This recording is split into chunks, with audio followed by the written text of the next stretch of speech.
Asterisk, the heat on the highway felt like it had slid down from the sky and settled on the asphalt. Heavy, scorching, suffocating. Ilya drove his old pickup, listening to the steady hum of the engine. Work, road, home. His life moved calmly, almost too calmly. He had long accepted that nothing could surprise him anymore. Asterisk, until he saw a silver sedan pulled over on the shoulder. And beside it, a girl wiping tears from her face. Asterisk, he slowed down and stopped, turning on the hazard lights. The girl was young, her shoulders tense, her hands trembling. A flat tire was a small problem, but in her eyes, it looked like the end of the world. Asterisk, Ilya repaired it quietly and confidently. The sun burned his back. The bolts squeaked, as if resisting. The girl Amelia tried to speak, to express gratitude, but he only nodded with a calm smile. He refused money. He asked only that she be careful. Asterisk, she handed him a business card, scribbled her number on it, thanked him once again, and drove away, leaving behind a swirl of dust and a strange feeling that something had just begun. Asterisk, at home. His 8-year-old daughter Lisa greeted him on the porch, her hands covered in paint, holding another drawing. In her excited chatter and warm hugs was his entire world. He had become used to the quiet after his wife's passing, used to the solitude that felt almost familiar now. Asterisk, but that night, the phone rang. Asterisk, a calm, confident woman's voice introduced herself as Veronica Lanamlia's mother. A woman the newspapers wrote about, the kind whose interviews played on evening news. Wealthy, influential, and somehow shaken. She insisted on a meeting, her tone firm but not cold, as if this mattered to her personally. Asterisk, Ilya arrived the next day. The mansion was enormous. The lawn looked too perfect. Marble walls made the place feel like a museum. Veronica greeted him politely. But in her eyes, something flickered when she mentioned her daughter. Asterisk, they sat in a vast, immaculate living room, yet their conversation felt surprisingly warm.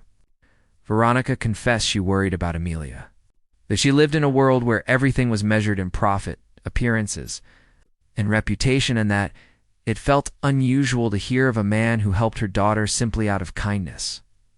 Asterisk, Ilya told her about Lisa, about trying to run his workshop alone, about the fear of not being enough, yet pushing forward every day. Veronica listened, and in her gaze he didn't see the coldness. People spoke of only exhaustion, and a loneliness that mirrored his own. Asterisk, when he stood to leave. She hesitated before saying softly that she'd like to meet Lisa next time. It wasn't a demand. It was almost a request. Asterisk, their meetings became regular. At first formal, then warmer. The girls bonded quickly. Amelia, though older, treated Lisa with a quiet tenderness she herself had lacked growing up. Asterisk, one afternoon in the park. Near a small pond, the conversation between Ilya and Veronica became personal for the first time. Veronica admitted she feared being a bad mother, feared being fragile. Ilya confessed he feared losing anyone else he cared about. Their hands brushed and neither pulled away that night. Unable to quiet her thoughts, Veronica arrived at Ilya's home. No makeup, no armor, no polished image, just a woman standing on his porch, unsure of what to do with the feeling she no longer could hide. In the warm kitchen light, between sips of tea, she whispered that she feared ruining everything with her world, her status, her obligations. Asterisk, Ilya studied her carefully. She wasn't the powerful figure everyone imagined.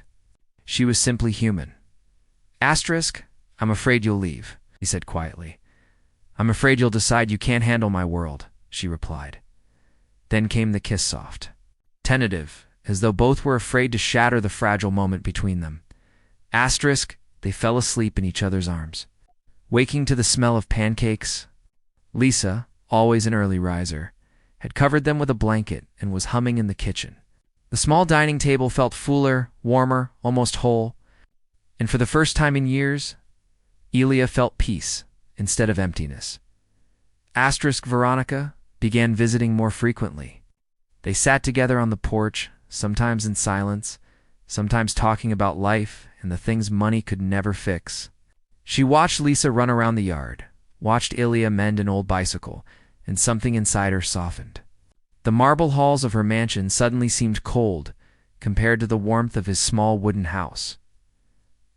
One evening, while the girls played in the grass, Veronica exhaled deeply and said, I want my money to finally do something real. Something good. Something for people like you parents, raising children alone. She pulled out a folder. Inside were plans, budgets, proposal, entire foundation dedicated to supporting single parents. Ilya leafed through the pages slowly. Veronica watched him with a nervous tenderness, as if she were asking for something bigger than approval.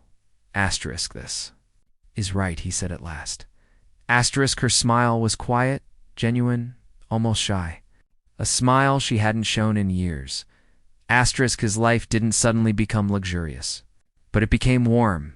Veronica would show up after long meetings, seeking comfort in the simplicity she had once thought beneath her. Emilia and Lisa grew inseparable, and Ilya found himself no longer fearing the nights or the silence, because silence wasn't empty anymore. The difference between their worlds remained huge, but it no longer scared either of them. On that hot, dusty highway. When he knelt beside a flat tire under the scorching sun, neither of them knew that a new chapter was beginning. But that is how it started, with a simple need help. And to people who finally saw, not wealth, not status, not loss, just another heart.